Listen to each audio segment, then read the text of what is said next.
Hey, yo, it's me, Pops Fan Marmalade, and you're watching the Comics-Related Madness Network. Huh? So come get some. CromCon. CromCon. Hey, we want to shout out to our sponsors, Daytona Beach Comic Con. If you are a fan of comic books, if you're a fan of comic book conventions, and if you like meeting comic book creators and getting comics and comic-related stuff, then you need to make your plans to attend Daytona Beach Comic Con. This year's show is September 7th and 8th. Silverline will be there, so you should make your plans to be there too. We'll see you there. If you like comics and find yourself in the Orlando, Florida area, doesn't everyone come to Orlando at some point in time to see the House of Mouse? But when you're here, you need to make it a point to visit Coliseum of Comics, especially the one on East Colonial Drive. They carry Silverline Comics, even a limited edition Coliseum of Comics version of our comics. So, when you go, be sure to ask for Silverline Comics and tell them we sent you. OCD stands for Orlando Collector Deviants. OCD, Steve and Trish, they're a family of geeks who promote geek things, particularly those around the Orlando, Florida area. They're big supporters of Silverline, and we think you should be supporters of theirs too. Go give them some love.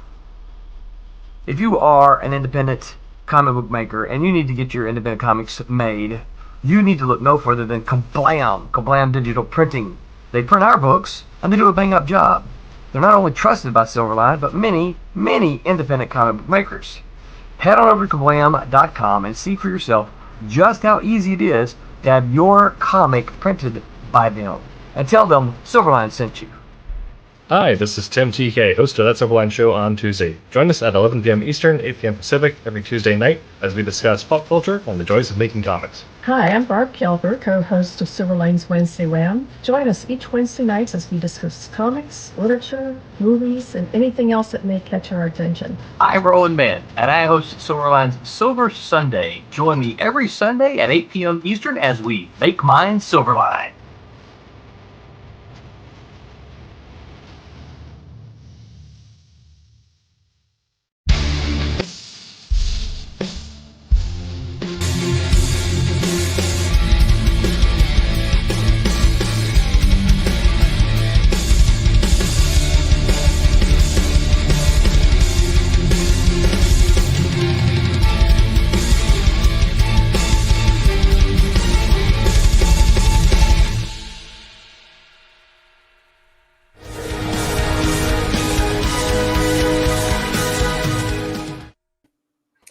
Hello, everyone, and welcome to Silverline Silver Sunday. This Sunday on October the 6th. Can you believe we are already in month 6? First show in October.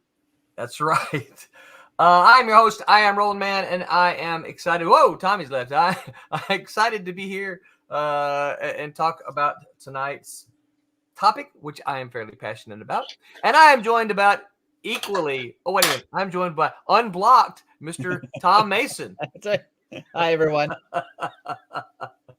Also joining us, regular That Man in the Mask guy, Mr. Mike W. Belcher. And equally unblocked here. I have a lot of fiber. That's right. Well, I'm assuming Mr. Thomas Flormonte will rejoin us. Maybe he was hit by the hurricane. He was just, oh man, we got another hurricane heading our way. Can y'all believe that? Yeah. And I am supposed to be traveling out of state this coming weekend. That's not gonna happen. Fingers crossed, because I'm going to a place that I have never been before. And it's a convention there that they're bringing me up as a guest and a speaker. So Johnson County Community College, for those of you taking notes, Johnson County Community College in Kansas City. I don't know whether it's Kansas City, Missouri, or Kansas City, Kansas.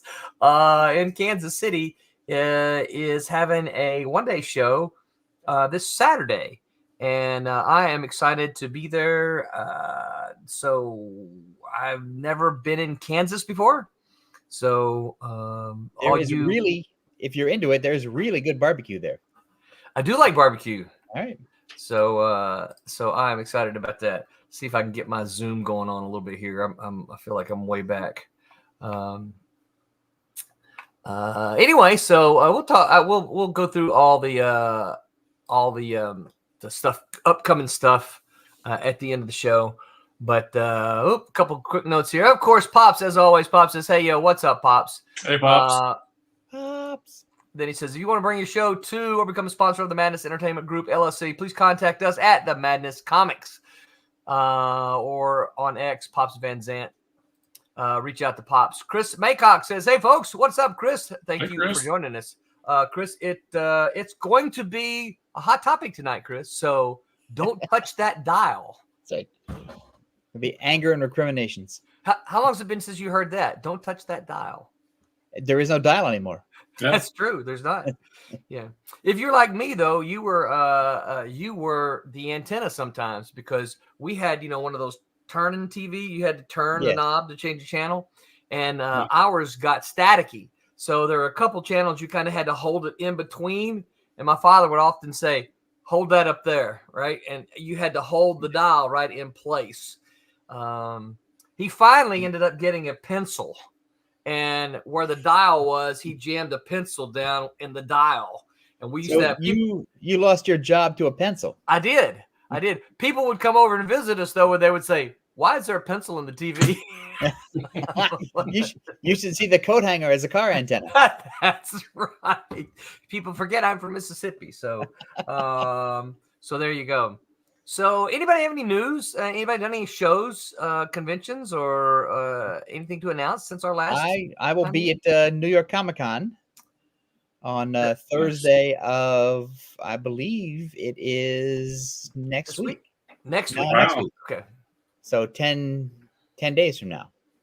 All right. So you're looking at the 17th, 18th, and 19th, right? Yes. Okay, cool. I'll be there on that Thursday and probably maybe that Friday. All right. So you guys make your plans. Reach out to Tom now. Make your plans. He has a busy calendar. I have seen it. It's full. So you guys need to reach out to Tom now and get your lunch or breakfast scheduled. I'm already having dinner with a friend of the show, Jeff Vaughn. Oh, sweet. So make sure you tell him we said hello. I shall. And of course, Tom, don't forget, get a picture, right? I will, and I think our buddy Henry Martinez is going to be there.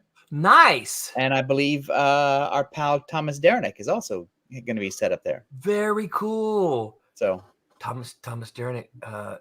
This is, no one knows this except me, Thomas, and Ari Jones. Okay. He has done a cover for our Twilight Grimm compilation. Oh, Cool. Yeah. One yet. That's secret news. He's a good dude, that Thomas Derenick. He is. And does some fine work. He does, going all the way back to Protectors. So been around a long time. He's one of those guys that when we saw him initially, we thought, oh, this guy could be somebody. So it's nice to see that. It's nice to see that over the years he's actually become somebody. It's good to be right every now and then. So many times I'm wrong. Well, so Tom, you ever heard me tell the story of Billy Tucci? Oh, I've heard many Tucci stories. What do you got? Well, you may remember a little bit about this. So I remember Billy Tucci. This is before he was Billy Tucci, right? Right. Tommy says he's rebooting. The StreamYard kicked him out. Chris Alm, who was the editor-in-chief at Malibu, came over and showed me samples and said, "You got to find this guy work. You got to find this guy work." And I'm like, "Well, Chris, I don't have anything." He goes, "You got to find him work. Give him some work." I was like, "Chris, who would you like me to fire?" "Don't fire anybody, Roland." This is the problem. We talked about this as you're an editor, this is part of the problem sometimes when you find an artist. Is like, okay, well, what am I going to do with this guy? Because I've got regulars on all of the books. And he says, "Don't fire anybody." And I'm like, "Well, Chris, I don't have anything unless you want to give me a new book or we'll create something." He goes, No, just find something for him." Chris, right? And then he left the samples there. And of course, I couldn't find anything for him because there was, I didn't have anything. Well, and of course, a year later, she comes out. Right. And he's all of a sudden he's Billy Tucci now. Yeah, all of a sudden he's Billy Tucci. And like, okay, who can I fire now? Right. The thing is that, and that's one of the bad things, I guess, about being in comic books, is that there's an abundance of people. And you can find artists or colorists or even letterers that you're just like, oh man, this stuff is great. And it's like, but I got regular people on all my stuff. And unless somebody dies or gets sick or blows a deadline or whatever. Right. That's why I love stuff like fill-in issues that are standalone or anthology titles where you could at least put some people to work that you like. Right. Yes. Yeah. I agree. I think fill-in and anthologies don't traditionally sell, but I like them for that very reason. Yeah, I like them because there's new stuff, and an anthology. If there's 3 stories in the anthology, and I hate one of them, it's like, well, that's okay, right? Because I like the other one. 2 of them. And we're being joined by Thomas Flormonti, lover of spooky stuff. What's up, Tommy? I don't know. StreamYard just kicked me out, and then wouldn't let me back in. I had to reboot everything. We'll see if it.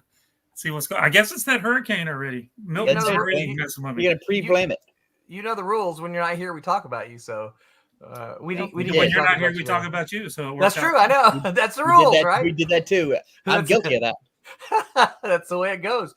Grey Wolf says, "Hey y'all, what's up, Grey Wolf? Thanks for swinging by. We're gonna have some exciting stuff tonight.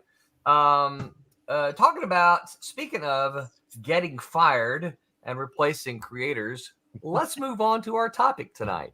Right. So I have titled this thing "No Such Thing as Writer's Block." And before you guys jump in, let me precede a little bit, and then you tell me what you think. I've heard kind of a giveaway, isn't it? It is kind of a giveaway. Yeah, I guess so.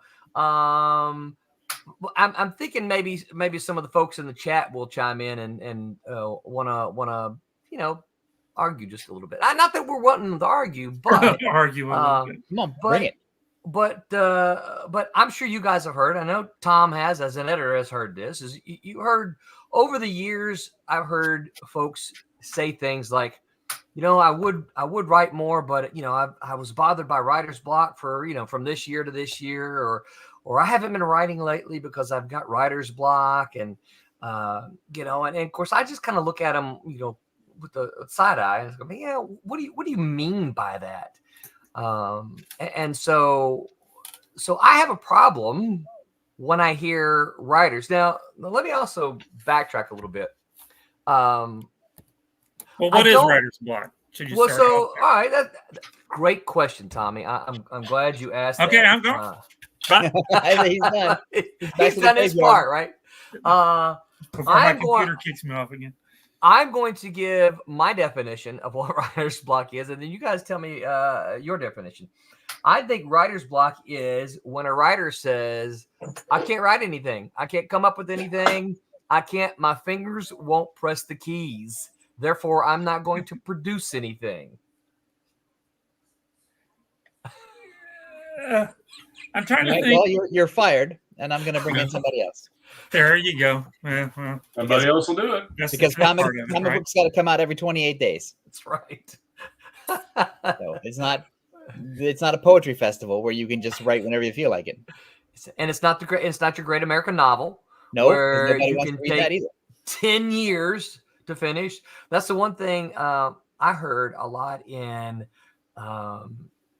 when I got my master's degree in the creative writing program. Great program, don't get me wrong, but I heard so many writers say, I've been working on my novel for 4 years now. And I'm thinking, 4 years to write one really novel? Good. I'm sure it's great. That's what you say when you're trying to pick somebody up at a party. It's like, I've been working on my novel for 4 years. Yeah. I'm gonna come back to my place to read my novel. So why do you think people use these excuses? Because they're excuses. They get them out of it. Well, I mean, we all know what I'm just trying to come up with the reasons why they, you could actually make them legit. Like, sometimes I'm gonna flip sides here. So I'll be that guy. Me and Tom are ready. What if they just can't? Okay, let's take Mr. George R.R. Martin that can't do the last 2 books of the Game of Thrones things because he's written himself into a corner. Is that writer's block, or is that just writing yourself into a corner and you can't get out of it, and so he can't figure out how to end those things? Well, he also has a zillion distractions too. Yeah. Well, he does, but I mean, That- but we're talking, it's been years. Yeah, You know. but here's the other thing. And then Once- HBO finished it for him if he just takes some of that. And Well, he didn't like it apparently. no, he didn't. Well, And also 'cause the we other all know thing- that's not the way that he would have wrote it. The other So- thing he got is he became like a billionaire. And sometimes I don't know this personally, and I don't think either of us know this either. But sometimes when you have a crap load of money fall into your lap, you just fine. I'm done. you know, Lack of motivation. Yeah, we've Yeah. talked about it in the Kablam office. Barry, Gregory, and I. It's like he's not going to write the last 2 books. He's done with it. right? So He is. He's not gonna. He's gonna pass out before he. Yeah. Well, the finishes. other thing is he's being talked about right now, right? And people are constantly talking about when is he going to finish this last book, Yes. right? 2 books. It's not and- 1 book. It's 2 books. There's 2 When's more he gonna, books. when is he going to do the last 2 books? The thing about it, if he finishes it, he's done, That's right. right? So there's no continual. When's he going to do it? When's he going to do it? When's he going to Yes, do it? I have heard when's he going to finish it for several years now. Because there's an author that I read named George MacDonald Fraser who wrote the Flashman books, and the last one of his that was published came out, and then he died shortly thereafter. And I refuse to read the last one, even though I want to, because I know it's the last one. And Mhm. there's not another one coming out. Yeah. So I sort of understand that if George R.R. Martin finishes his books, it's like, well, he's done. What's he going to do next? He's not going to create a new TV show or write a comic book or something. But here's something I'll say. But he did. We did, yeah. That's one of his distractions. That's one of his. But I mean, he is writing more stuff. He's writing other stuff in his universe. He's just right. not The wild finishing card it. thing. He did the wild cards. So, and this is why I say George Martin doesn't have writer's block, because he's writing. Yeah. Yeah. Right? He He's just hadn't writing. finished the thing we wanted to finish. So, right. Some of the stuff that I've heard him say was that he's written himself into that corner that he can't figure out how to get out of. Is that a block that he can't figure out how to get No. himself to? Yeah, I don't. Because I would say if he put his ass in the chair and got rid of all the other distractions, and somebody took away his money, Yeah. he'd probably find a way. He'd probably find a way to write himself out of the corner. Yeah. Yeah. Because he wrote himself into the corner. Yes. And And it it's seems just- like the other books, he wrote himself into plenty of corners that he figured out Right. how to get And I out, think- because that's the way he likes to write. And I He think likes that- he likes to screw himself so that way he can figure out a cool way to get Right. out. And I think that's the cool thing about writing is you really want to try. I wouldn't necessarily refer to it like this, but that's a good way to say it. Is you try to screw yourself. Yeah. Which is I want to get my characters in a situation where it seems like they can't get out. Mm-hmm. I Because then- kind of do that sometimes when I'm inking. I'll get to a spot where I don't know exactly what to do, so I'll just ink something, and then I go, "Oh, that looks really cool. I'm going to make that into something really neat." And then, So- don't tell Roland I said. Yeah. So, Because Tommy, do you get inker's block then? The reason why I don't get inker's block is I just move on to something else. Yeah. right. Yeah. If I get to a panel where I'm like, I'm not really sure how I'm going to do this background, I'm like, oh, there's a face. I'm going to just jump down to it and start Well, trying. But it's Straight the same way deductive. with penciling, because somebody's going to say, well, he's just tracing. Well, it's. But when I'm penciling stuff, I do the same thing. If I get to where I can't figure out how I want to, in Michael, I'm thinking Mike's shaking his head. Yeah, Yep. you get to a spot where it's like, I'm not really sure how this panel is going to look. I'll draw something else that I already know how it's going to look, and then the back of my head, it's already computing how it's going to work itself out, and then by the time I get around to it, it's already figured itself out. Which is what you guys do with writing, I'm sure. Yeah. Well, that's the thing about the guy who's writing his magnum opus for 4 years and he's got the Yeah. one book. It's like one book. What are you talking about? He's going to make a lot of money off that one book. Well, Yeah, I that's gotta- it. Yeah, you got to make an awful lot of money off of that one. Well, it's Yeah, really good. I It know. took you 5 years to write it. Most of the writers I know are writing like a ton of other things at the exact same time for that Yeah. exact reason. It's like, okay, well, I get stuck on here. Yep. I'm going to go work on this. I'm going to work on this article. I'm going to work on this Yeah. stupid short story. I'm going to write a play. I'm going to write some poetry. I'm going to do something else. Yeah. And then that sort of frees up the brain. And then by the time you go back and look at the thing where you were stuck, it's like, oh yeah, I can fix that now. Yeah, I mean, I don't know if you can. People say you can't really multitask, but for some reason, while I'm doing one thing, that I can go into automatic mode, auto mode, or whatever. Yeah. My head is still thinking about. Oh yeah. Maybe I'm switching back and forth real quick. But I'm figuring out. I don't think people think of that as multitasking. I think people think of multitasking as, oh, I'm going to clean the bathroom and I'm going to write my novel at the same time. It's like, Yeah, no. Yeah. I'm gonna. Well, I can't draw two things at the same time, but right. I mean, But I'm gonna. But there's the physical task of doing the thing, and then there's the part where your brain is working at. So yeah, I think you can multitask. So I mean, how are you driving down the highway and then thinking about what you're going to have for lunch at the same time? Right. you're sort of switching. Yeah, but those aren't the things people think of when they tell you they're multitasking. Right. It's like I'm doing the work of 3 jobs. It's like no. It's like you're driving, but you're also thinking of something, and then and talking on the phone, right? And talking on the phone or eating a sandwich or whatever. Yeah. I mean, heck, our bodies are multitasking just sitting here. I mean, you're breathing, you're digesting, your brain is doing what it's doing. You can multitask. I'll get breath block. I won't be able to breathe. Oh, there we go. I got it. Whew, it's back now. I figured it out. I remembered the breathe. Mike, what about you? Do you get production block or do you get letterers block? No, I mean, everybody gets a lack of focus. I wouldn't call anything a block. I'll term it to lack of focus. Yeah. I'm with Tommy. If I'm working my day job doing graphic design, if I get stuck on something, I'll work on another job. Yeah. And the same way it goes with comics, because I'm either penciling it, I'm inking it, or I'm lettering it. And if any of those kind of hit me like I'm not in the mood, I won't say block. Maybe I'm not in the mood to draw. Maybe I'm in the mood. Hey, I've got a page that's already penciled. I'll go ink that. There's always something else to be working on. There's always something that I can do to keep productive. Yeah. But again, like my day job, I ain't got time to bleed. There's you've got to find points in your day to stay productive. And I'm again, like what Tommy said, usually during that time you get re-energized and you'll go back to what you're doing. And as far as the story goes, I typically don't get writer's block because I have things planned out. But again, sometimes it's more of a lack of focus. It's more of how do I feel today? I'm going to go, but I'll never say I don't have an idea because I have to have an idea. Because if I don't have an idea, I can't get it done. And that's sort of the job. The job is to have ideas. Yeah. Right. If you're out of ideas, you don't have the job. Exactly. You don't have the other components. Right. That's the thing about it is your story is the reason that you're doing it. And if you don't have your story, well, the other parts are going to kind of fall apart. And that's why I like to outline my stuff. Because I like to know.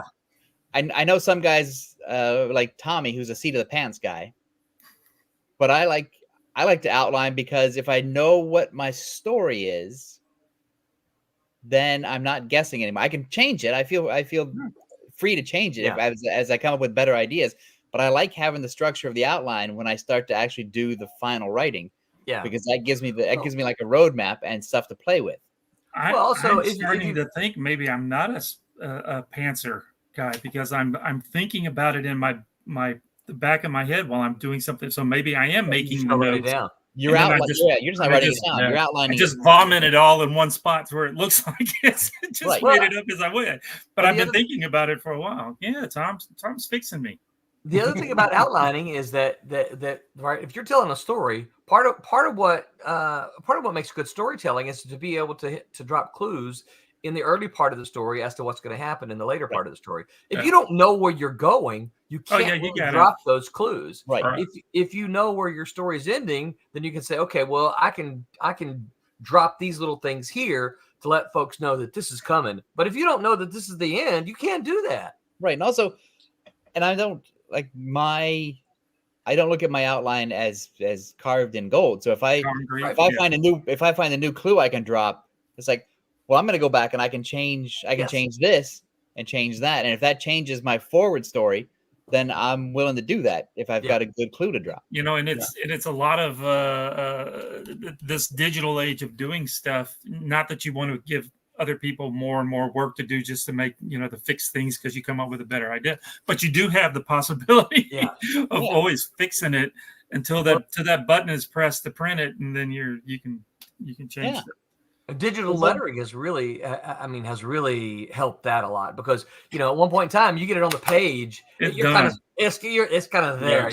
It takes a lot of work to not that it's not work to change it digitally, but it takes a lot more work to change it on the paper because you might have to go back and it might be a smaller balloon, it might be a bigger balloon, and that then affects the art. Right. If it's digital, let me just remove it. The art's already done. Let me put a new one on top of it. So.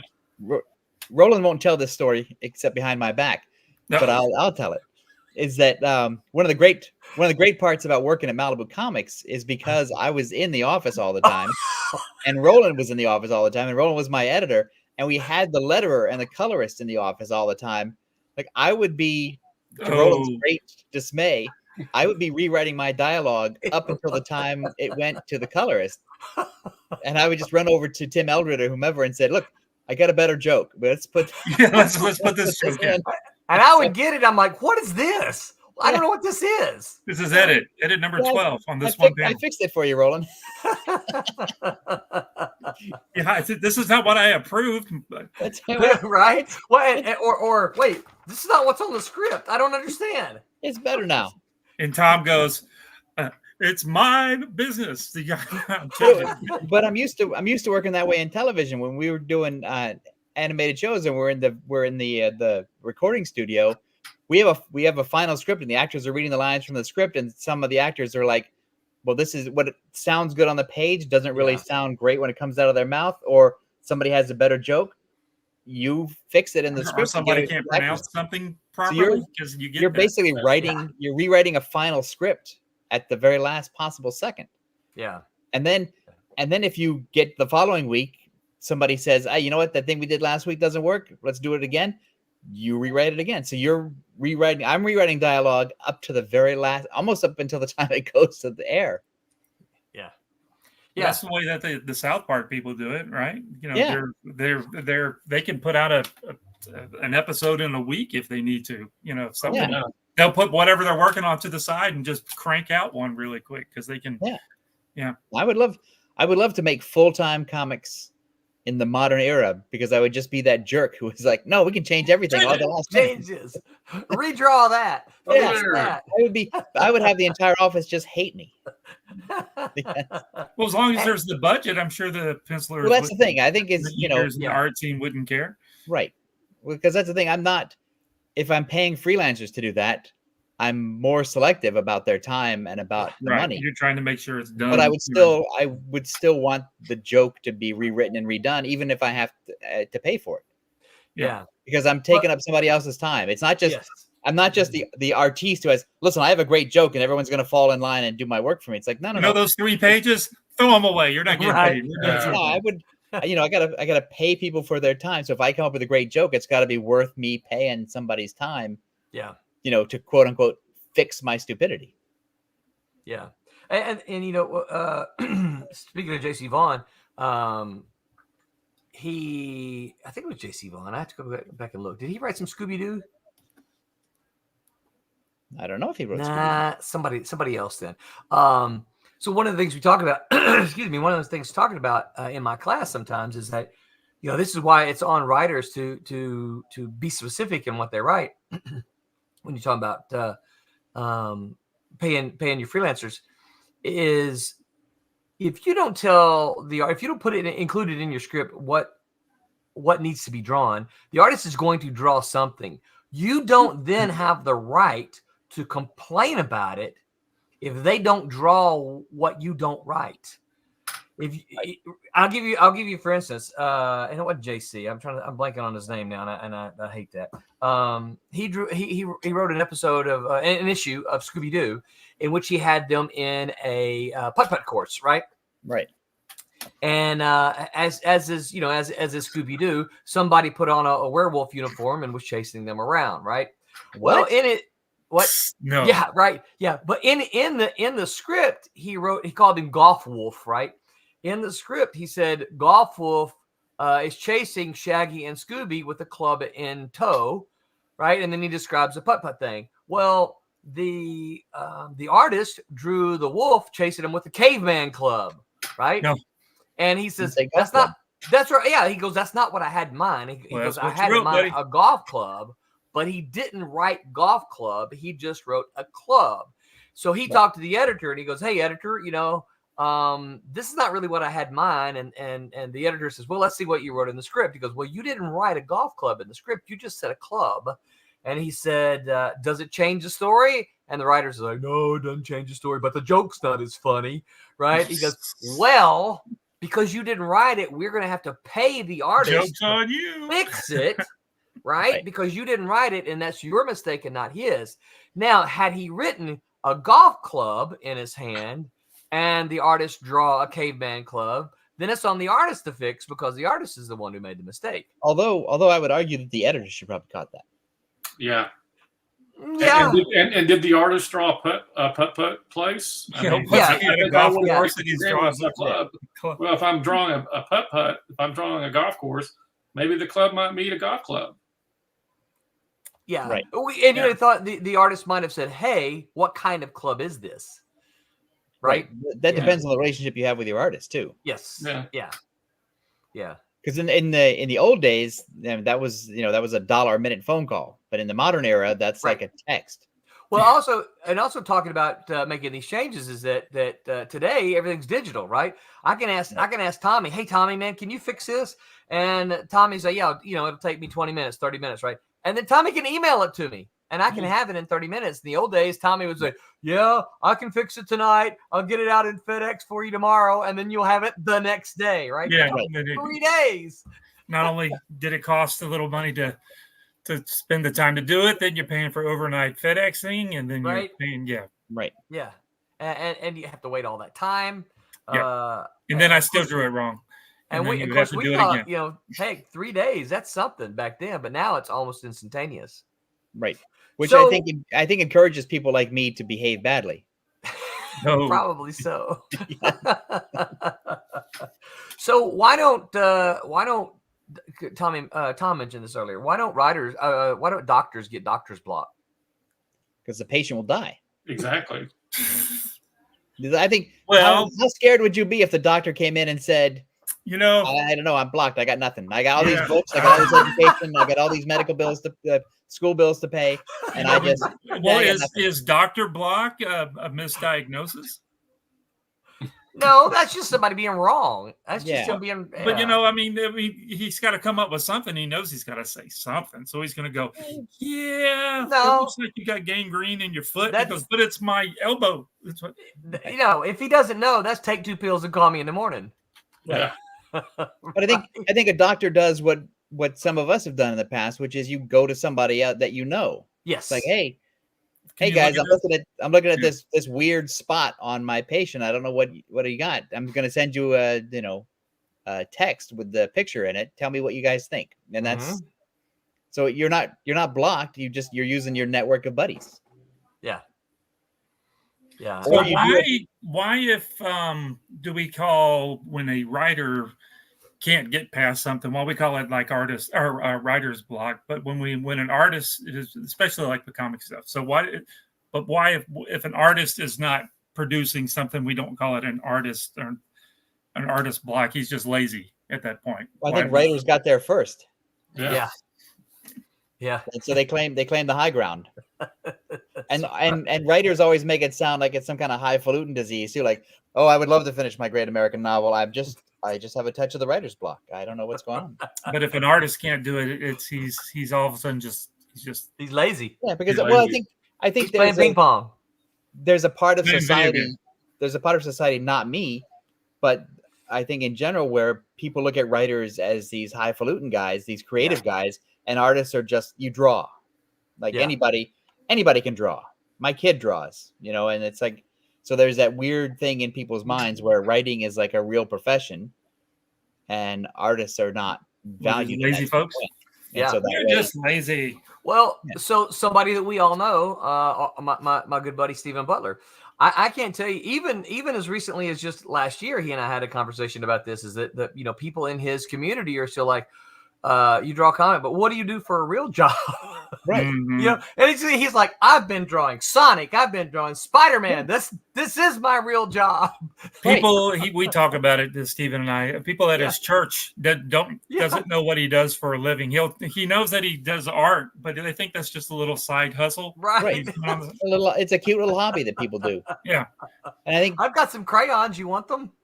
But for us, for guys in comics, like the art is, I think it's more than 50% of the work.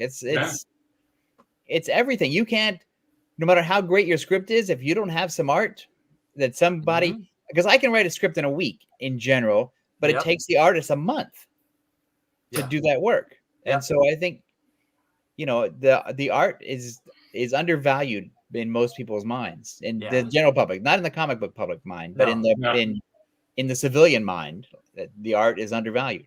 Yeah. And writers get more credit because they're the writers, and writing goes back to Shakespeare and Edgar Allan Poe and Hemingway, and we're all writers. Even if I'm writing a talking squirrel, I'm writing just like Shakespeare. Right. Yeah. So let me think of another way to ask this. So what? All right. So I asked that earlier. What is writer's block? We said excuse. Why do you think some writers use that excuse? Why do you think they do that? Well, I'm going to flip back over to the other side there. Okay. Sometimes I find it where I can't get past something. I'm stuck, and I won't allow myself to work on something else. I'm just going to sit there and stare at that keyboard with the little cursor just blinking, blink, blink, blink, and I just cannot figure out what the next word is. That's time for a cigarette then. Yeah, to me, see, I don't buy it either, because I would just if I got to a spot in a story, and I don't write a lot, but when I do, I just move on to something else. If I can't figure out where to get over this little spot, I just go work on something that I've already figured out, and then it'll just, what's the word? It'll just come to me, and then all of a sudden it'll go, oh, that's pretty good. Yeah, and I think that's the thing, is that it's a muscle, really, and the more you work it, the more you train it, the more when you hit a problem, it's like, oh, I know what to do, and I know how to fix it, or I at least know how to address it so that I can really fix it later. Because the key to writing, I think, is to not stop. Yeah. You want to, especially if it's going well, and you hit, like, I know some people who get hung up on trying to name their characters or trying to get too specific. It's like, no, if you're writing and it's sort of flowing well, you can fix all that stuff later, because that's not really important. Replace. Yeah, you just call him Bob and move on. Right. I have tons of projects with guys named like Bob and Jim and Jerry. It's like, yep. It may work out that's his name in the end. You go, hey, he's a Bob. It turned out to be Bob.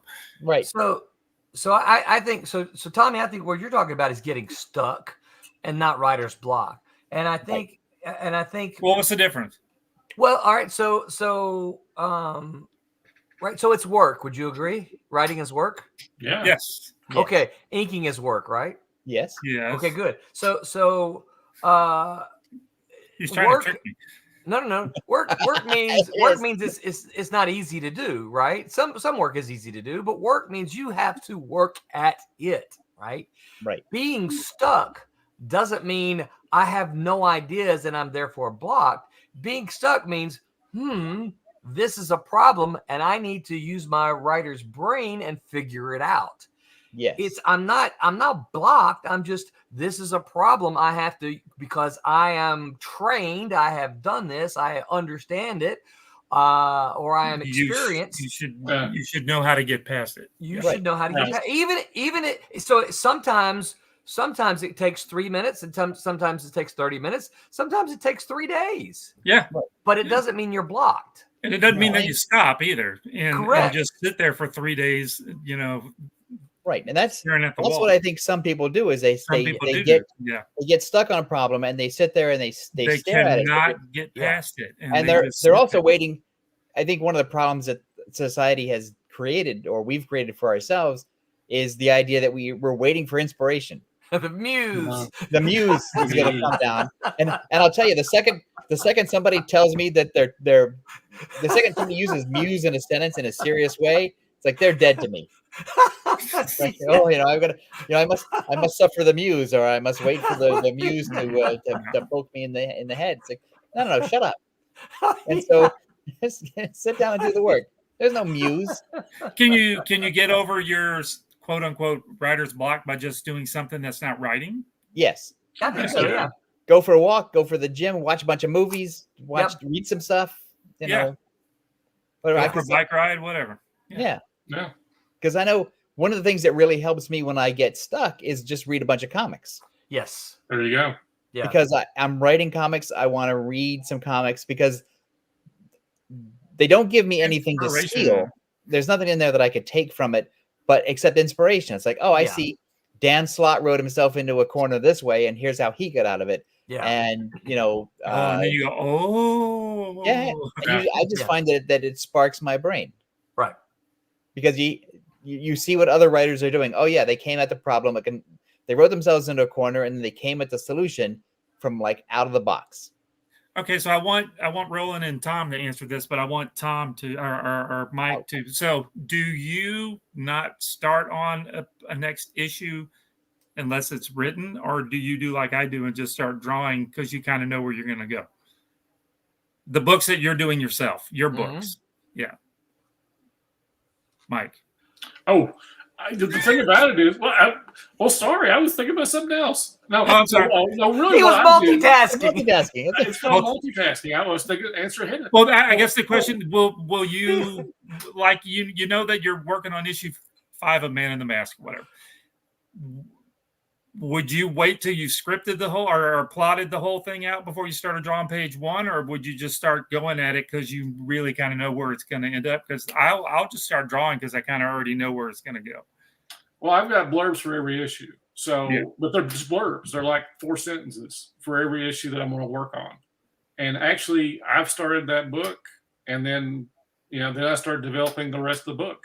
But I usually that first page or two. I typically have in my head when I get off the blurbs. And so, that's where I start off at. And then the rest of it, I start outlining. That way that I can keep everything straight, that I know where I'm going to put this at, where, again, I'm working a couple of issues ahead, also in my head and also on paper. Where am I going to drop subplots at? What are plot B, plot C's, that kind of thing. So, again, everything of Man in the Mask is typically kind of mapped out for me as long as I kind of walk the path, and the things I fill in the blanks that I get a little stuck or I have a lack of focus on, I'll go off and work on some other part of the plot because typically each comic's got 3 acts, and so I can usually work somewhere in that issue to help me fill in the book to make it a complete story. So I'm always working. I just, the things may not be connecting until I'm actually kind of the synergy between what's in my head and what's being drawn. Kind of make the whole thing start working for me. That's where the story really comes alive. Because once I start seeing things that maybe I'm stuck on or stuff that I'm trying to develop, a way a particular person looks, when I start drawing the character, how is the rest of the book going to go from there? Because you're the writer on it, would you leave yourself open to when you're started at issue 5, say, that all of a sudden you're getting into it because you already knew what we were going to do, and you're like halfway through and you're like, I'm going to change something and just completely hijack your story and do something? I've gone back. It's not done until I send it to you. Yeah.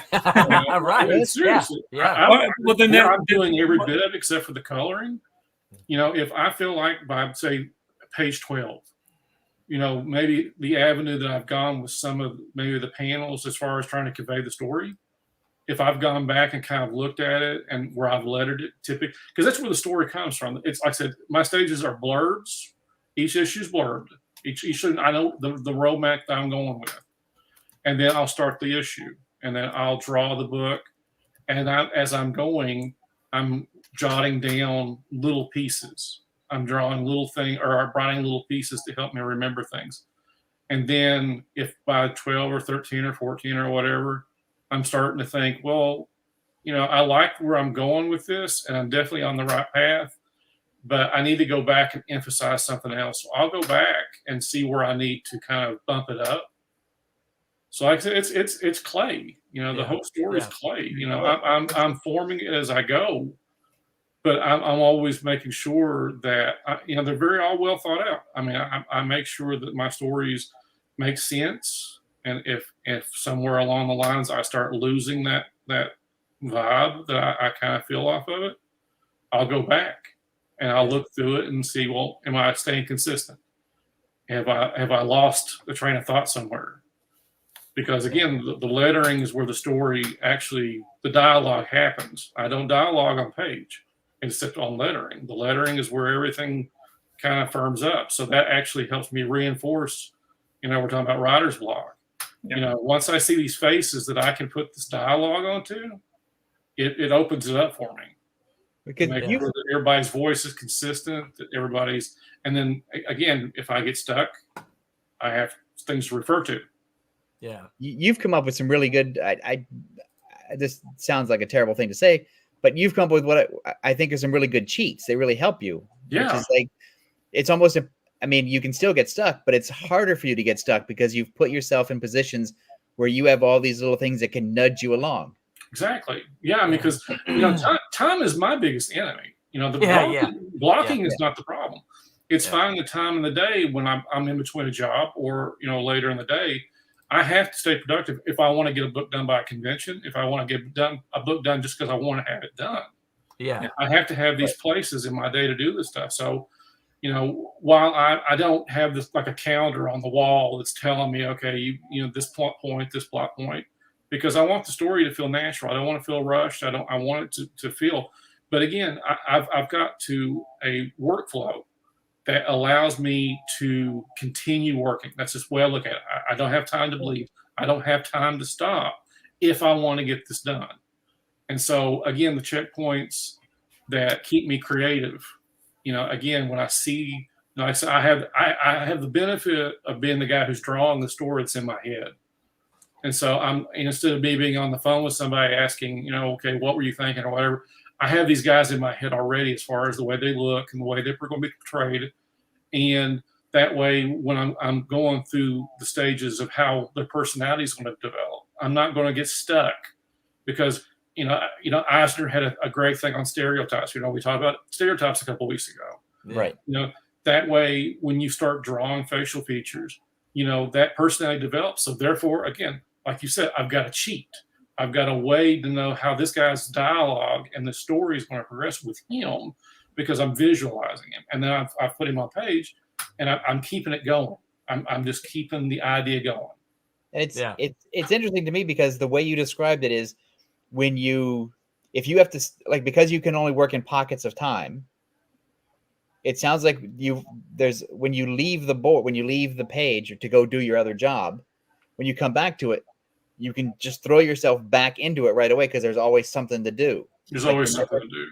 You're not coming back to a blank page and starting over again. You've always got yourself these little bits and pieces where you can start to work yourself back into the groove again. Yeah, I think that's genius. I think that's I don't know about genius. It's one of those worker things, Then it's clever and it's helpful because I think the thing for any creative person is you want to try to maybe I'm speaking for myself, but maybe I'll speak for others, is that you want to avoid always starting with a blank page every single day. Yeah. Like I always leave myself unfinished work at the end of the day when it's time to quit and time to go to bed or time to do something else, so that when I come back, I'm picking up in a spot where, I'm in the middle of something or I'm at the tail of something. I'm never at the very, very beginning. leave your I was sentence actually wrong. unfinished. Yeah. If I had a blank page to start every day, I'd have a problem. Yeah. So I would just, if I've got time to draw a page, I'll draw a page and a half. Right. And that way, that half page of Something to breakdowns, start working that on. way when you I have sit some down. place I can start. Because in the morning, if I've got time between jobs or I have to wait till the afternoon before I get to it, I want to make sure I'm hitting that gas pedal. I'm not going to get stuck thinking, where am I going to go? No, I started it yesterday so we could avoid this problem. Right. Yeah. This is where I'm going to be able to start here, and then that I can finish this page. And by the time I finish this page, well, I know where the next page is going to go. So I rinse and repeat. It keeps people from getting stuck, and I think that's the key, because once you find yourself consistently getting stuck, then you're going to have a hard time getting started again. And it's always better to get in the, it's a writing, I think this sounds like I just said the word muse, but writing is like a journey where there's, you've got to get, the starting is always the hardest part. Yeah. Your coat with elbow patches is on the way, Tom. That's right, and my pipe. So tell me more about following your muse. But I think the more you can minimize always starting, because Roland and I knew a guy, Steve Gerber. Yeah. Oh my gosh. He wrote in a linear fashion, and he stared at his computer until he got each page done in order. And it's like, that's madness. Oh my God. It is madness. It is total madness. I don't understand that at all, because I found that he would sometimes get mad because the idea wasn't coming as fast. It's like, well, don't write in order. Yeah. I write when I'm outlining, I outline my scenes out of order based on scenes that I would like to see. Yeah. Yeah. And then because that's an easy way for me to jumpstart my story. And then as I develop the story, and some of the scenes that I really thought would work don't work, I just throw them out. Because with the computer, I can just cut and paste it, and I can save that scene for later. Yeah, absolutely. Hang on a second. Hang on. Hey, chat, there's a whole bunch of you guys out there. Y'all leave some comments. Let us know what you think. Are we right? Are we wrong? Do you get writer's block? Or do you get writer's block? What do you think when you hear someone say writer's block? What are your thoughts? Chime in there. Let us know what you guys are thinking. I've got another weird thing.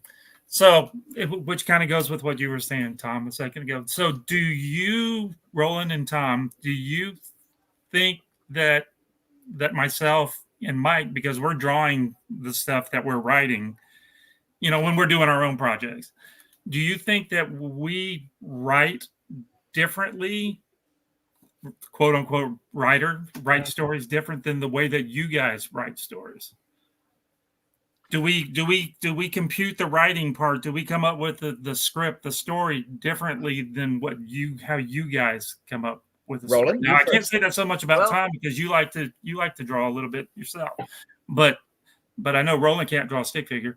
So true. So does Mike and I think about writing differently? Because I kind of do like Mike says a little bit. I basically come up with what I want to do, and I see it in my head before I even put the first word down. I've already got the movie in my head. My story's already done.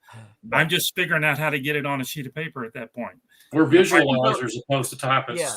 So I would say my guess would be probably. Do I visualize it? Do we visualize it differently than the way you visualize it? Because I'm visualizing what it is. Well, you're kind of writing the story. Yeah. Does that make any sense? You see what I'm saying? I think so. I think so. Yeah. I mean, obviously, I grew up on comics, so I see. Right. But we're not necessarily. I'm going to draw what I'm seeing. Right. But what you're I'm having to hope someone will draw it. It's going to be what. Yeah. So you're visualizing it different. So one of the things that I brought out, because Mike mentioned the plots. You guys, this is one of the best comic book writing books that are out there. It's the DC Comics Guide to Writing Comics by Denny O'Neil. Yeah, and in here he talks about the Levitt's paradigm, right? And then he goes through where he has the A plot, B plot, C plot, right? And then gives an example of this right here, right? Oh my goodness, what is that? I don't write like that. Now here's the funny thing. I was doing this in the 1980s before I even knew what this was, right? Because it makes sense. Yeah, because it makes sense. So now what I do though, so for mine, what it is I say, okay, here's this character.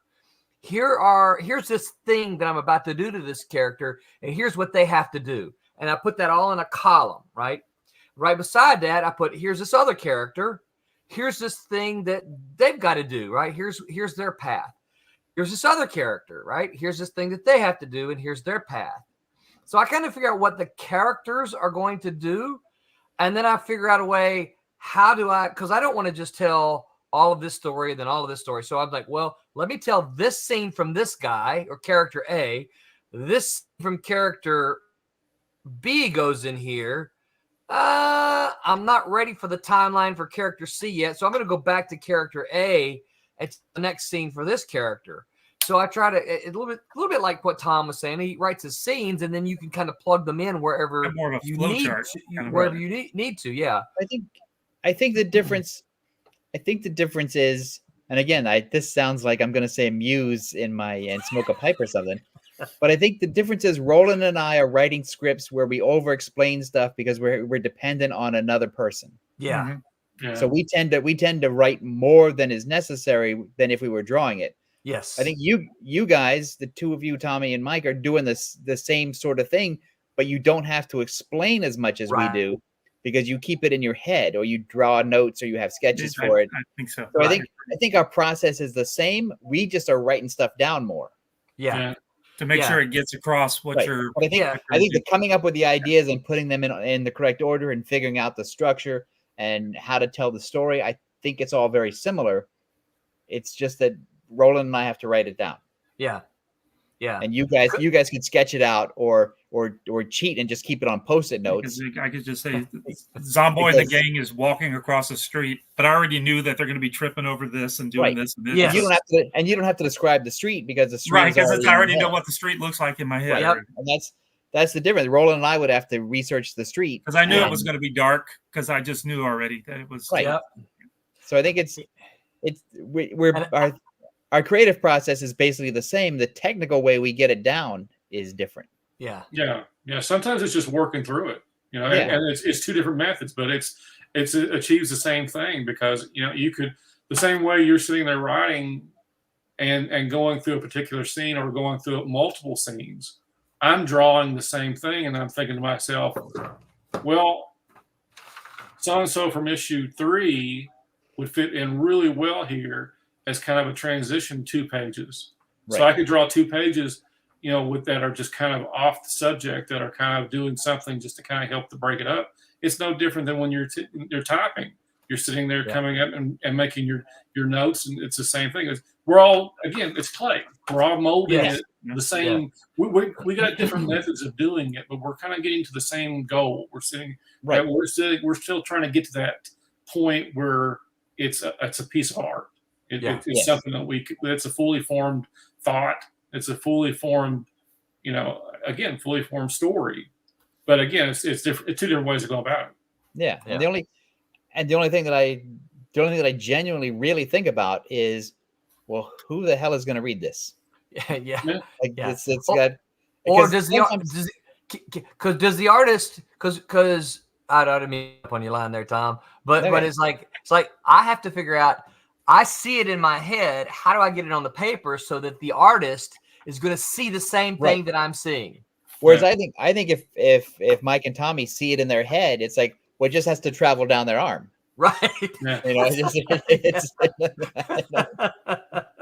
have to do 6 hours of typing. No. I think the only times I make real notes is in the thumbnailing when I go, Thomas, remember that you need to put this clock in the picture because the clock's going to be 5. I need the clock later on. Don't forget to draw the stupid clock because you need that clock in the stupid picture or whatever it happens to be. Yeah. Because I'm like, I got a really good gag with this clock later on. I need to have it. Yeah. So is there writer's block? No, I think it's just working. It's working through the process. That's doing the job. Yeah. Because I think there's a difference between. I think writer's block is like a real mental health issue. Yeah. Or it's a young person's issue because they don't have the tools to figure out how to tell a story yet. Right.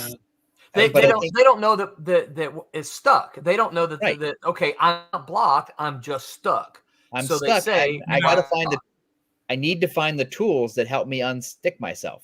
Yes. I see that as the artist block when people bring artwork to the table for you to look at, and they're you see them drawing a whole bunch of whatever it is they're drawing, and they stop at a certain point on the same kind of drawing every time. It's like, why did you stop here and keep drawing something? Draw something else. Just move on past it, and they won't. Yeah, finish this picture. Draw something else. Draw the background here now. Why'd you stop at this, shirt, and you didn't draw the wrinkles in the shirt? You see that a lot. Yeah, I think some people use the writer's block as an excuse. They don't want to do the work. It's like, that could be the other part. Which is I could write. I'm almost finished with my my 4-year epic, multi-part novel series, but I got writer's block, and that maybe they don't want anybody to sound like a real writer now because you have a writer's disease. I think there are people who want to be called writer. It's like they want to wear a badge right here that says I'm a writer, right? But when someone says, "Well, okay, cool. What are you working on?" Well, I've got writer's block right now. Yeah. So I must be a writer. I got blocked. I'm blocked. I've been working on my screenplay for 10 years, and you know how Hollywood is. Okay, well, that's fine. I've been writing dozens of bad comics for 20 years, and I'm almost at a stage where I like what I'm doing. That's right. Yeah. So all right. So you get stuck. It's not block. What are some of your strategies for getting unstuck? I just do something else. Yeah. It's like I think I've said it before. It percolates in the back of my. It's like those coffee pots with the little bubbly thing at the top. Mm-hmm. Those old pots that I just go work on something else, and then eventually I go, "Oh, that was it," and then I'll go back in. Yeah. I think the dumbest thing a person can do as a creative person is just do one thing. Yeah. I think that's a huge mistake. I think if you're to work on that one novel or that one screenplay or that one thing, it's like, no, because what helps you is to work on a bunch of different things in that same area. Yeah. Like if you're an artist, draw some sketches. If you're an artist, go out and do some live drawing. If you're an artist, go to a drawing class or do whatever. And if you're a writer, write something else. Yeah, the easiest thing, because I've heard people say, well, I've got this other thing I'm working on, but I didn't want to write on it. My thing is always, look, you got to, if you don't already have a journal, start one, because there's no right or wrong in your journal. No. I mean, you know what I'm saying? It's like, it's not like you're going to take your journal and submit it somewhere. This is your personal stuff. You can't be blocked in your journal. Right. Right. Well, I don't know what I did yesterday. I'm blocked. Yeah, well, because he sat there all day staring at the computer screen. Well, even if it's just the book of daily sandwiches, it's still and journaling doesn't have you writing. I do a comic strip. I sit there with little talking heads of just goofy stuff, of just it could be just inane conversation, and it's just fun. It keeps you writing. It keeps you creative when you're sitting on the couch and you're really not interested in anything that's going on. And grabbing a sketchbook and sitting there with two talking heads, having again a very bare bones, you're not really trying to make it look like a comic. You're just trying to make it look like, again, a journal. And it's like, this is what happened. This is what I'm thinking. Well, stupid, can't you do this? And I think for me, one of the things is when I'm writing something and I'm deep into it, I start getting ideas for something else. Yeah. All the time. And I find that my creativity is sort of opened up. And so while I'm writing something, I'm also, I won't start the new thing, but I'll start to make notes off to the side. No, so that later on I can come back to it. And so that really helps. And so I think that one of the keys, especially if you're just starting out, is you've got to make that time, like a daily time, even if it's half an hour a day. If it's the same time every day that you've carved out of your day, sit there. Yeah. Put in Put in the time. Build some discipline. Yeah, look at it. I got I keep little notes. I keep 3x5 note cards. I got post-it notes everywhere. Yeah. All right, got a couple comments here. Gray Wolf says, I think of storyline ideas while I'm inking panels, then draw the pages to follow the storyline ideas. There we go. Yeah. Excellent. Yeah. Steve McQueen. What's up, Steven? What's good to see you here. Thanks for swinging by.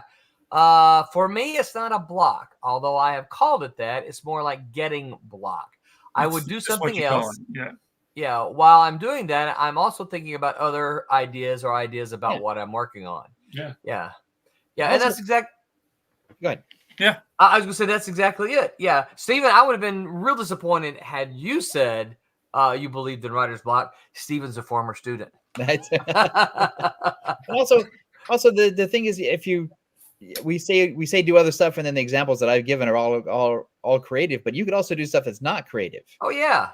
You could read books, you could go to the movies, you could go for a walk, you could go to the gym, you could go there.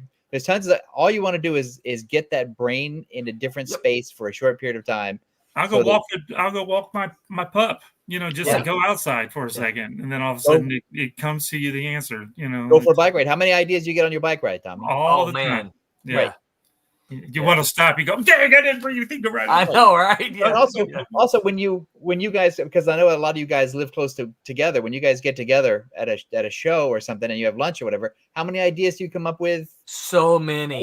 Here's one to do, and Oh, Tommy's got this one he talks to me about every single time I see him. I'm doing it. I'm doing it. I'm going to do it. I'm going to do it. No, I don't have a block on it. I just got to make the time to do it. I know it. If you've got like 4 or 5 comic book buddies or 4 or 5 creative buddies, get together for lunch. Yep. Or get together on a Zoom and just start BSing. Yep. And that's what we're doing here. That's what Exactly. Stuff just happens. That's one of the reasons I love these that we do here. Stephen McQueen says, "How you doing?" I'm doing good, Stephen. Thanks for asking, man. Thanks for swinging by too. Drop me a note and catch me up. Tell me what you're doing professionally, man. Hope you're getting some good writing done. Don't get blocked. What's that? Don't get blocked. Yeah. Don't go chase the muse. That's right. What was that? I can't see if I can't remember it right. And how can I tell it in polite company? When I first got started, when I first got started, we used to do. Tommy remembers this. We used to do a show down in New Orleans called NASF, New Orleans Science Fiction Fantasy Festival.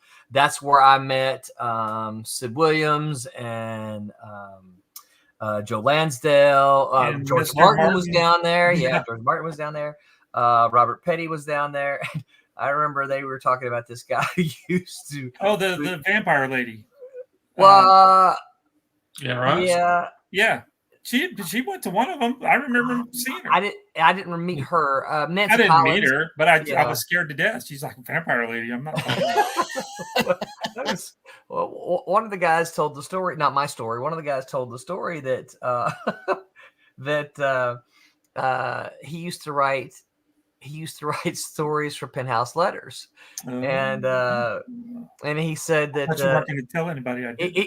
He said, oh man, I've got this great idea for a story. He goes, I'll tell you in a minute. And then he walked into the restroom. Right, he was gone for a few minutes, and he came back, and they said, well, tell us your story. He goes, the muse has left. The muse. The muse has left. Wait, you know Joe Lansdale? Peripherally, yeah. Not well, but he used to do. I just finished one of his Hap and Leonard novels, which is the first thing of his I've ever read, and he's great. Oh, I read some of his short stories that he wrote back then, and he also wrote a Batman novel that I read called "Captured by the Engines." It's pretty good. Oh, I don't know. Yeah.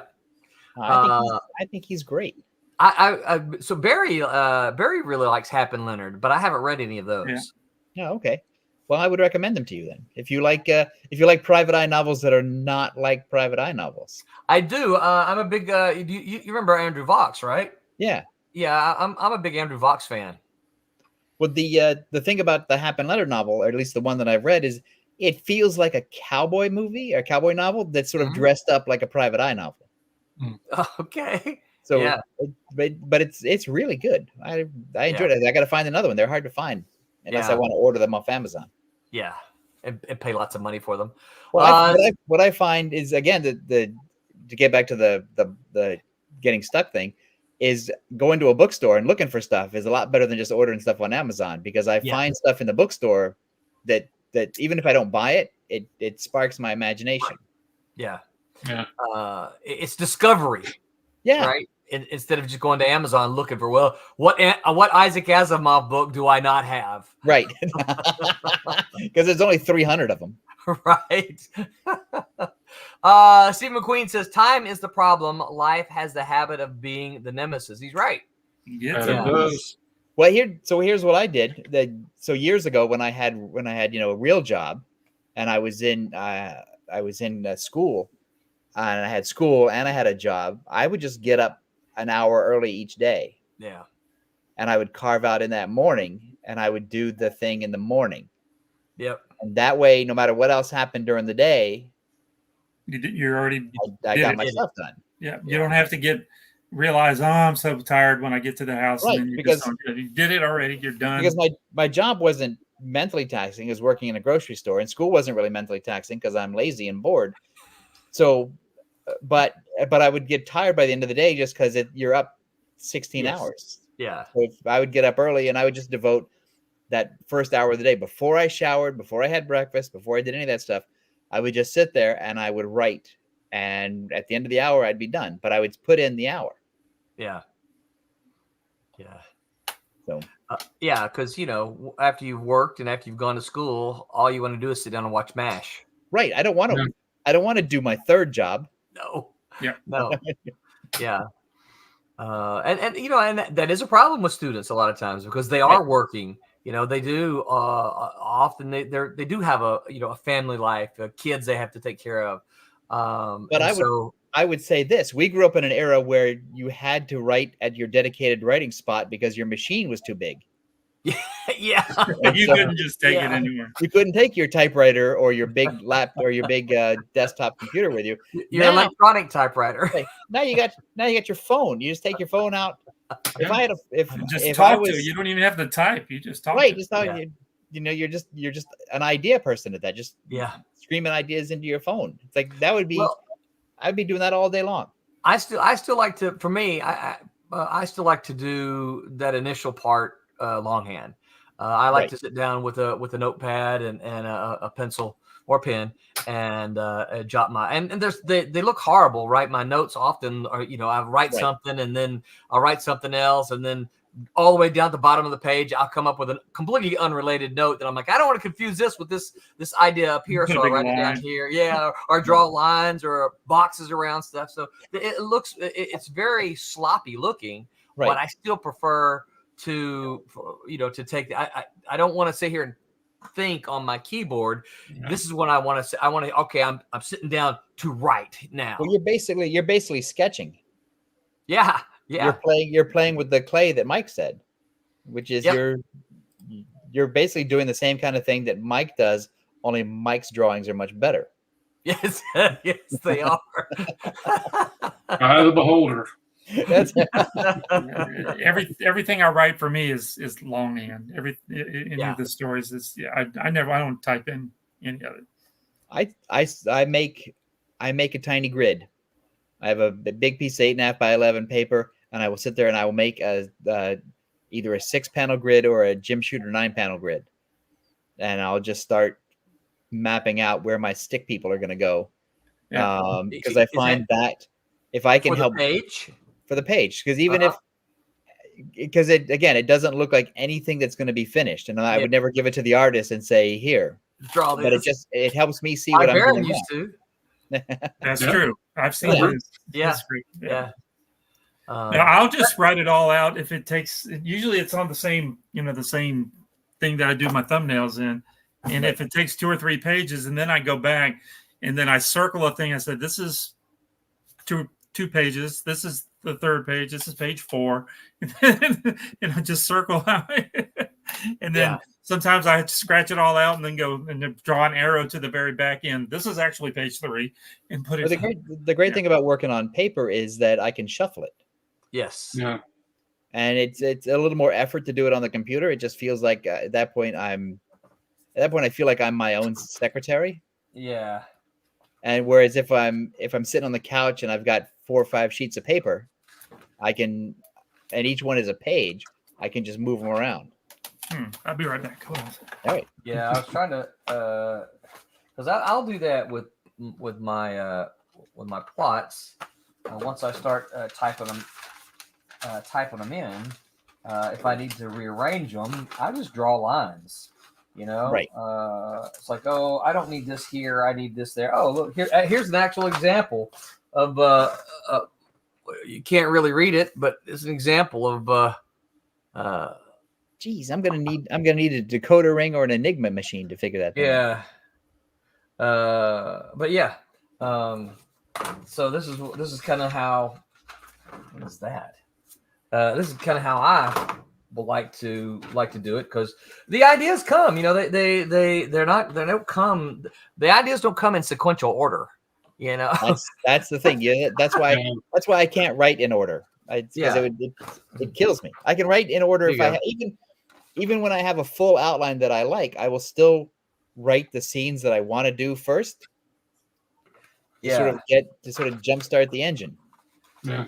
Let's see if I can. All right, so I can show you how.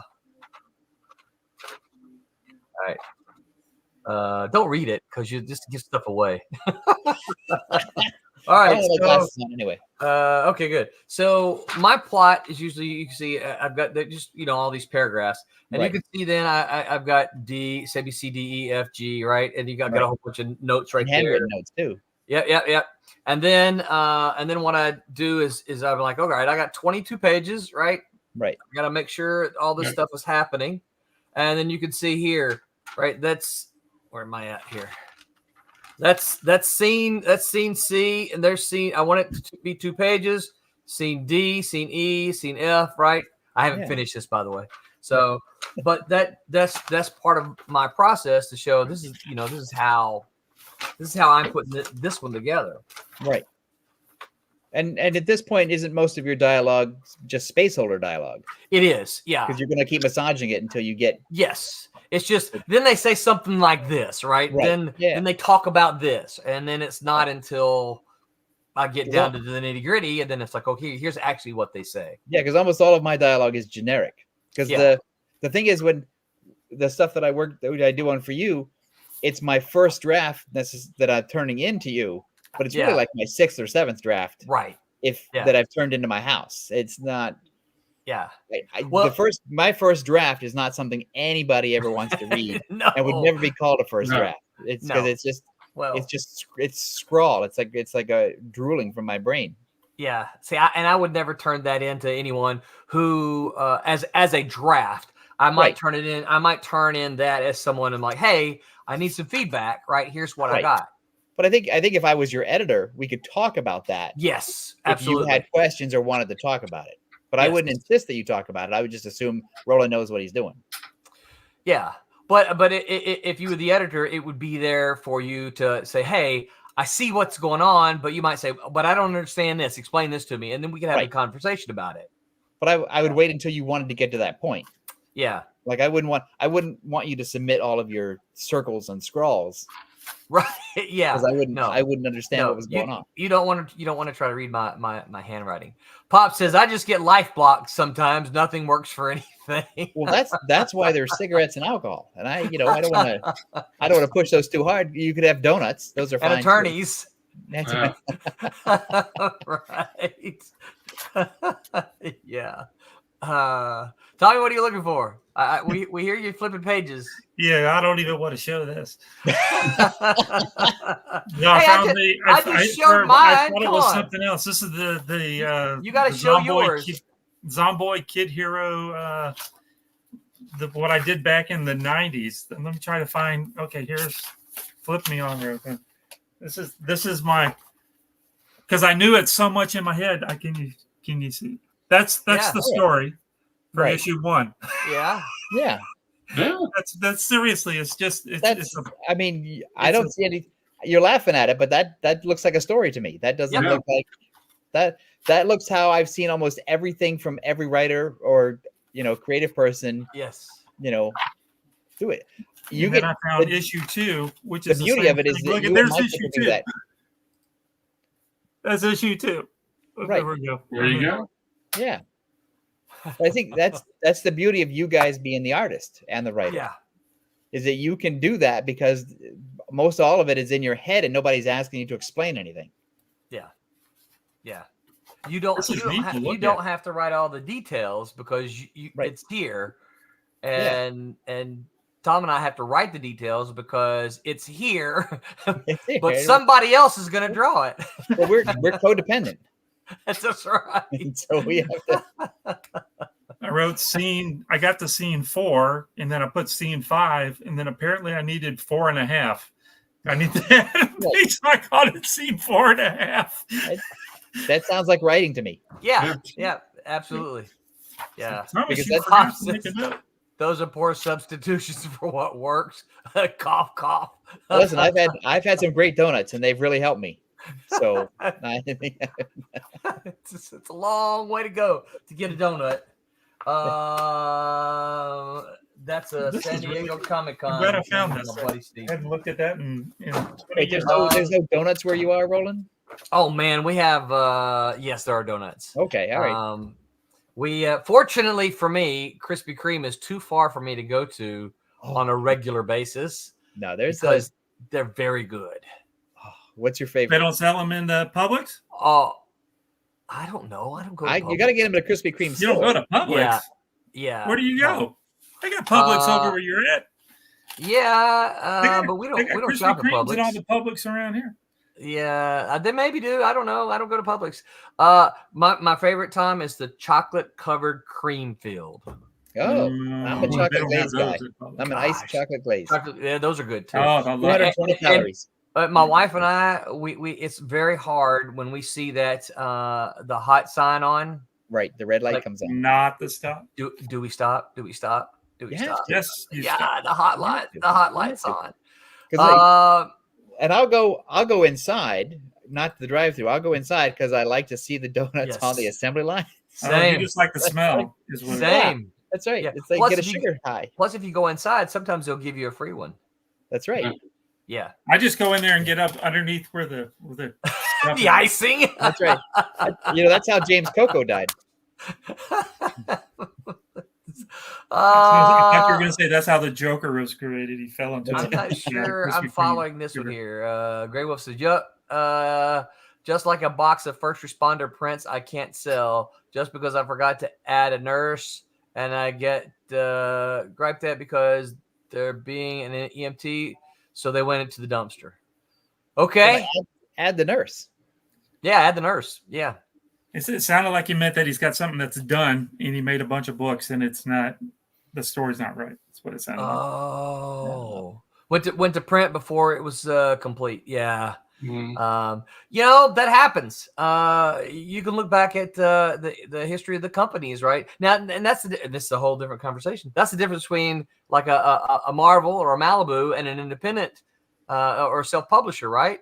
If Marvel or Malibu prints it, it's done. It's Boom. done. It's canon. You put that book to bed, it's done. But if you're doing it yourself, you're like, oh man, I made a mistake. I can fix that. And if you use somebody like Kablam or whatever, you can just sub in a page. That's my kind of thinking. You're creating up until the very last minute. Yeah. That's right. No, you can, and I don't agree with doing this, but we get people all the time at Kablam that are constantly, we've been doing Kablam for 20 years now. We get people that from those books at the very beginning are still changing stuff. It's like, okay, whatever, I don't care, whatever you want. It is crazy. It is crazy, but I put that book to bed already. Come on, I do relate to them, and they're my kind of people. Yeah. I can't say anything to that.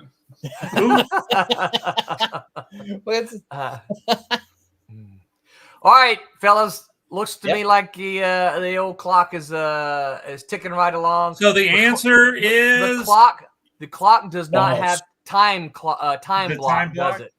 No. There's no clock block. Oh, I had you gotta be to careful. say that. I had to enunciate carefully. You did. You did, because otherwise Pops is going to be in trouble. We're gonna get kicked off of YouTube right now. Well done, Roland. So, all right, guys, we have a campaign going. Let's see if I can get here. I was wondering if you got it. Yes, sir. Diamond. I sent you Because somebody didn't let me know. Yes, I did. Very nice. Yes, this is Team Beetle number 3. In fact, you can see here, inked by Mr. Florimonte, penciled by Jose Fuentes. And I don't know about the pencils, but I know the inks are available. Did they sell yet? I don't know. I don't think so. Are they up there? They are up. They went up in an update. So I'm gonna go get them. This is a beautiful, beautiful cover right here. You guys Shiny. get over that's there with the prismatic.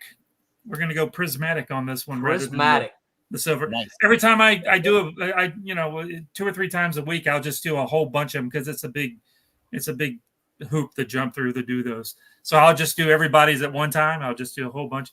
And so I drive Barry and Jennifer crazy. It's like, look at these silver books. They look great. I love this the best. And then all of a sudden, look at these prismatic books. I love these. They're the best. And Barry's like, which one do you like better? Whichever one I just came off the printer is the one. Yeah, that's right. Because I don't know which one I like better. It's like donuts at Krispy Kreme. Yeah. That's right. All right, let's see here. Tuesday. Tuesday. The Silverline show on Tuesday. How to create effective body horror in comics. The crew discusses how to use body horror in a comic in a way that is as delightful as it is disgusting. Body what? Horror. Body horror. I'm not sure I understand what that even means. I might have to jump over there and you got to tune in. I'm going to find out I'll what be it there. is. I always bug them.